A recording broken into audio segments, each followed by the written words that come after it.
इस बार हमारे पास वही वाला सवाल है कि एक बेसिकली हॉलो स्फीयर को ओमेगा नॉट एंगुलर स्पीड देकर तो क्लॉकवाइज डायरेक्शन में बेसिकली आगे की तरफ, और v इजिकल टू जीरो है, और हम लोगों ने एक सफिशियंटली रफ सरफेस पर छोड़ दिया, राइट।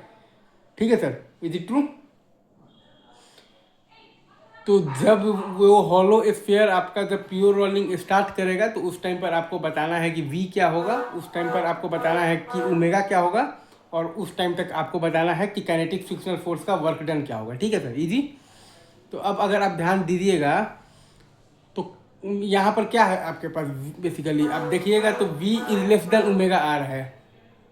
मतलब कि आपके पास बैकवर्ड स्लिपिंग है, तो काइनेटिक फ्रिक्शनल फोर्स लगेगा तो फॉरवर्ड डायरेक्शन में लगेगा, राइट। ये सही है। तो चूंकि kinetic frictional force forward direction में लगेगा, तो इससे आप ये समझ रहे हैं कि वो लाइन पर आप जो एक पॉइंट दिख रहा होगा आपको वहाँ पर, जो ब्लू पॉइंट, वो पॉइंट से बेसिकली काइनेटिक फ्रिक्शनल फोर्स तो पास कर रहा है, तो काइनेटिक फ्रिक्शनल फोर्स का टॉर्क जीरो है, तो उस पॉइंट के अबाउट हम लोग लगा सकते हैं angular momentum conservation. Angular momentum conservation लगाएंगे तो सिस्टम ग्राउंड हमारे पास क्या आता है, system basically centre of mass, और प्लस आता है centre of mass basically to ground. तो सिस्टम का विद रिस्पेक्ट टू ग्राउंड बराबर मतलब आता है आपके पास सिस्टम का with respect to centre of mass, और प्लस आता है आपके पास सेंटर ऑफ मास का विद रिस्पेक्ट टू ग्राउंड। तो इनिशियल एंगुलर मोमेंटम आपके पास क्या है, बेसिकली खाली रोटेशनल मोशन का है, तो 2/3 mr² इंटू है आपके पास ओमेगा नॉट। ठीक है, और ये बेसिकली आपके पास बराबर है फाइनल एंगुलर मोमेंटम आपके पास क्या है, बेसिकली 2/3 इंटू mr² इंटू आपके पास है बेसिकली ओमेगा। तो जब वो प्योर रोलिंग स्टार्ट करने लगेगा तब pure rolling on the stationary ground का कंडीशन आपके पास होता है v equal to omega r. तो 2/3 mr² इंटू ओमेगा है आपके पास v/r, और प्लस है आपके पास mv/r, राइट सर।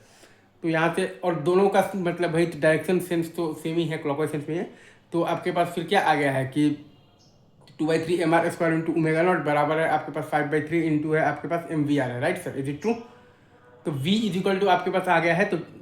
बेसिकली तो क्या आ गया है, तो 2 omega naught r/5। v is equal to आपके पास आ गया है 2 ओमेगा नॉट r/5। तो ओमेगा क्या आ गया है आपके पास, तो 2 ओमेगा नॉट/5। ये आपका बेसिकली जो v और ओमेगा आया है, ये आपका कौन सा v है, ये वो वाला v है कि जब वो हॉलो स्फीयर आपका जब तो प्योर रोलिंग जब करना स्टार्ट करेगा उस टाइम पर आपका v क्या होगा, और उस टाइम पर आपका बेसिकली ओमेगा क्या होगा, ये वो वाला है। ये आपके पास कौन सा है, v और आपके पास ओमेगा, ये वो वाला v और ओमेगा है कि जब हॉलो स्फीयर आपका स्टार्ट करेगा ना प्योर रोलिंग करना, तो उस टाइम पर आपके पास तो v क्या होगा, और उस टाइम पर आपके पास ओमेगा क्या होगा, राइट सर। वो हम लोगों ने बेसिकली निकाल लिया है एंगुलर मोमेंटम कंजर्वेशन से। अब अगर एंगुलर मोमेंटम कंजर्वेशन में हम लोगों को भार पड़ रहा है तो सिंपल काइनेमेटिक्स लगा दीजिए, v equal to omega r. तो चूंकि v is less than omega are है, मतलब कि बैकवर्ड स्लिपिंग है, तो काइनेटिक फ्रिक्शनल फोर्स आपका तो फॉरवर्ड डायरेक्शन में है, तो v क्या होगा आपके पास, तो म्यू gt बराबर, और चूंकि v is less than omega are है तो बैकवर्ड स्लिपिंग है, तो kinetic frictional force forward direction में है, तो काइनेटिक फ्रिक्शनल फोर्स आपका जो है वो बेसिकली तो v को तो बढ़ा रहा है लेकिन वो बेसिकली ओमेगा को घटा रहा है। अगेन मैं फिर से बोलूँगा, क्योंकि आपके पास काइनेटिक फ्रिक्शनल फोर्स आपके पास फॉरवर्ड डायरेक्शन में है तो वो आपके पास v को बढ़ा रहा है, और काइनेटिक फ्रिक्शनल फोर्स आपका बेसिकली ओमेगा को घटा रहा है। तो ओमेगा नॉट माइनस आपके पास आ जाएगा, तो टॉ बाई आई होता है ना आपके पास अल्फा, तो टॉर्क है आपके पास म्यू mgr, और बाई आई है आपके पास 2/3 mr², alpha into t omega into r, तो v is equal to omega into r. वहाँ से आप निकालिएगा तो आपके पास टाइम आ जाएगा 2 omega naught r/5 mu G. आपके पास v आ जाएगा 2 ओमेगा नॉट r/5, आपके पास ओमेगा आ जाएगा तो 2 ओमेगा नॉट/5, राइट। अब आप सिंपली लगा देंगे तो वर्क एनर्जी थ्योरम, अगर आपको निकालना है work done by the kinetic frictional force निकालना है तो वर्क एनर्जी थ्योरम आप लगा दीजिएगा, right sir, is it true? तो वर्क डन बाई दी आपके पास जो आप लिखेंगे ना बेसिकली, तो क्या लिखेंगे, तो काइनेटिक फ्रिक्शनल फोर्स, तो वर्क डन बाई दी आपके पास जो काइनेटिक फ्रिक्शनल फोर्स है वो आपके पास क्या होगा, तो डेल्टा के ई के बराबर होगा, तो change in the kinetic energy के।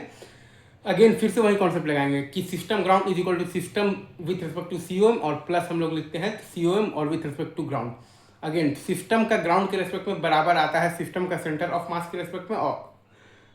प्लस सेंटर ऑफ मास का ग्राउंड के रेस्पेक्ट में। अगेन मैं फिर से बोल रहा हूँ कि तो सिस्टम का ग्राउंड के रेस्पेक्ट में वो बराबर आता है आपके पास सिस्टम का सेंटर ऑफ मास के रेस्पेक्ट में, और प्लस आता है सेंटर ऑफ मास का ग्राउंड के रेस्पेक्ट में। तो सिस्टम का मतलब सेंटर ऑफ मास के रेस्पेक्ट में आ जाएगा हाफ इंटू आई इंटू ओमेगा स्क्वायर, और ओमेगा आपके पास है 2 ओमेगा नॉट बाई 5 और सेंटर ऑफ मास का ग्राउंड के मतलब वेरी रेस्पेक्ट में आ जाएगा हाफ इंटू एम इंटू तो वी स्क्वायर और वी है आपके पास 2 ओमेगा नॉट आर बाई 5 और माइनस तो इनिशियल जो काइनेटिक एनर्जी है वो खाली है आपके पास हाफ आई ओमेगा स्क्वायर। तो यहाँ से आपके पास आ रहा है work done by the kinetic frictional force का वैल्यू आ रहा है आपके पास -1/5 mr square into omega naught का स्क्वायर, राइट। अच्छा, अब अगर आपको एकदम ही बेसिक में जाना है कि work done is equal to integral of F dot d s से निकालेंगे भैया, तो अगर वैसे निकालना है तो आपको इंटीग्रेट करना पड़ेगा फ्रॉम जीरो से लेकर कौन से टाइम तक, जिस टाइम पर आपका मतलब कि स्टार्ट हो रहा है तो प्योर वॉल्यूम तो 2 मतलब कि तो 2 ओमेगा नॉट आर और बाई है आपके पास 5 म्यू जी,